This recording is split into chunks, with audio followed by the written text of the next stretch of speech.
এই গরমে আইসক্রিম ছাড়া যেন চলেই না। এক বাটি আইসক্রিমেই যেন মন প্রাণ সবকিছু ঠান্ডা হয়ে যায়। আসসালামু আলাইকুম viewers, welcome to my channel PK's Rasuighar. গরমের মধ্যে সবচেয়ে প্রিয় খাবারই হচ্ছে আইসক্রিম। ঘরে বসেই মাত্র একটি উপকরণে কিভাবে পারফেক্ট দোকানের মতো ভ্যানিলা আইসক্রিম তৈরি করবেন সেটাই দেখাবো আজ। তো চলুন শুরু করছি আজকের ভিডিও।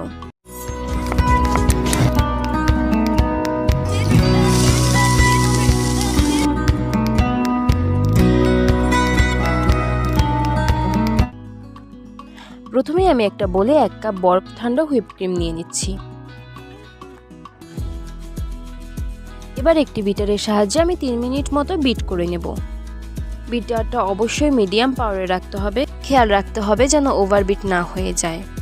ওভারবিট হয়ে গেলে এটা কিন্তু ক্রিম হয়ে যাবে। ক্রিম হয়ে গেলে সেটা দিয়ে কখনোই পারফেক্ট দোকানের মতো ভ্যানিলা আইসক্রিম তৈরি করা সম্ভব না। তাই এটাকে অবশ্যই ঠিকঠাক মতো বিট করতে হবে। দেখতে হবে যেন অতিরিক্ত বিট না হয়ে যায়। আমি যেহেতু দোকানের মতো আইসক্রিম করার চেষ্টা করছি, তাই দোকানের মতো লুক আনার জন্য আমি কিছুটা অল্প পরিমাণে হলুদ ফুড কালার দিয়ে নিচ্ছি। এটা একেবারে বেশি দেয়া যাবে না, তাহলে কালারটা হলুদ হয়ে যাবে। আমি এটা অফ হোয়াইট কালার রাখবো। দোকানের আইসক্রিমগুলো দেখতে কিন্তু একেবারে সাদা হয় না, অফ হোয়াইট কালার হয়। আমি সেই লুক আনার জন্যই কিছুটা অল্প পরিমাণে ইয়েলো ফুড কালার ব্যবহার করেছি। এটা টোটালি অপশনাল, আপনারা না চাইলে এটা ব্যবহার নাও করতে পারেন। এটা ব্যবহার না করলেও টেস্টের কোনো হেরফের হবে না যদি আপনি বিটটা ঠিকঠাক মতো করতে পারেন। দেখুন, আমার হুইপ ক্রিমটা কিন্তু আমি একেবারে ক্রিম করে ফেলিনি, আমি একটু লিকুইড রেখেছি। এই অবস্থাতেই রাখতে হবে, এর থেকে বেশি হয়ে গেলে সেটা ক্রিম হয়ে যাবে। এটা দিয়ে পারফেক্ট আইসক্রিম হবে না। আমার ক্রিমের থিকনেসটা একটু দেখিয়ে দিচ্ছি, একটু খেয়াল করে দেখুন।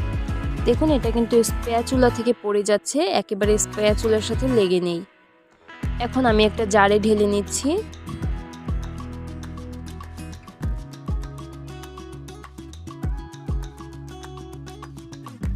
ডেকোরেশনের জন্য আমি সামান্য কিছুটা বাদাম কুচি দিয়ে দিচ্ছি। এটা টোটালি অপশনাল, আপনারা না চাইলে এটা নাও দিতে পারেন।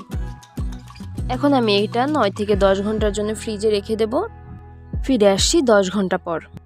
দেখুন আমার আইসক্রিমটা কতটা পারফেক্ট হয়েছে, একেবারে যেন দোকানের আইসক্রিম। মনেই হচ্ছে না যে এটা বাসায় তৈরি। সম্পূর্ণ রেসিপি ফলো করলে আশা করি আপনারা পারফেক্টলি দোকানের মতো ভ্যানিলা আইসক্রিম বাসায় তৈরি করতে পারবেন। তো আজ এই পর্যন্তই। ভিডিও ভালো লাগলে লাইক, কমেন্ট, সাবস্ক্রাইব করে পাশে থাকবেন।